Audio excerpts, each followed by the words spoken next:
Wala, Dol. Si Idol, oh. Dol, pero nga tating ko lang.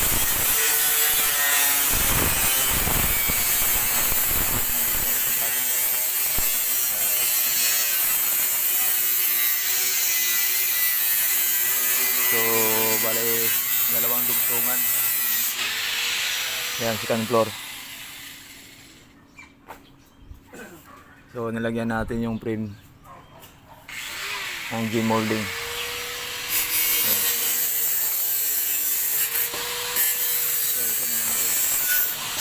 So, pinulik board yung ilalagay natin dito sa may second floor na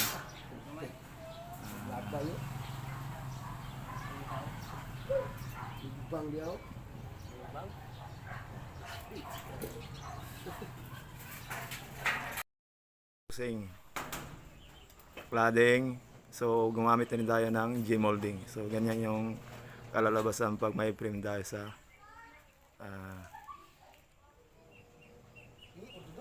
cladding. Yan. So, yung kantuan natin, so may angle pa to. Yan.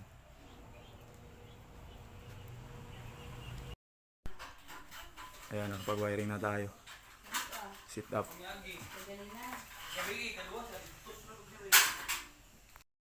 Makabusin naman natin yung hagdanan. Tubing, so ginamit natin yung angle bar. So, plywood yung hakbang. Ayan. So, tubular ginamit 2x4 at saka 2x2. And yung frame natin sa ay angle 316/1. Ayan.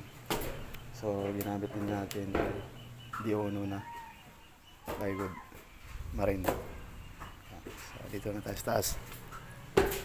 Ayan.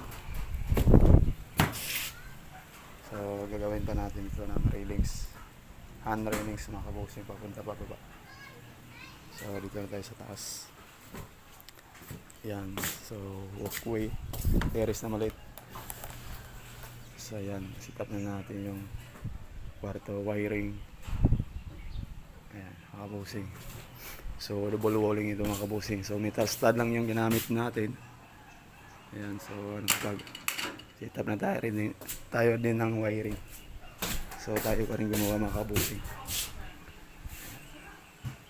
So siyempre madumi pa yan. So pag natakpan na yung pangalawang hard of fix, so wala na yan, natatago na yan, nasa loob na yan. So kaya makayusing.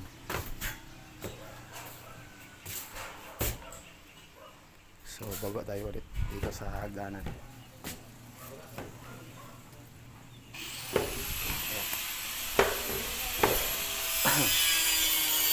So yan mo ng update sa ating vlog.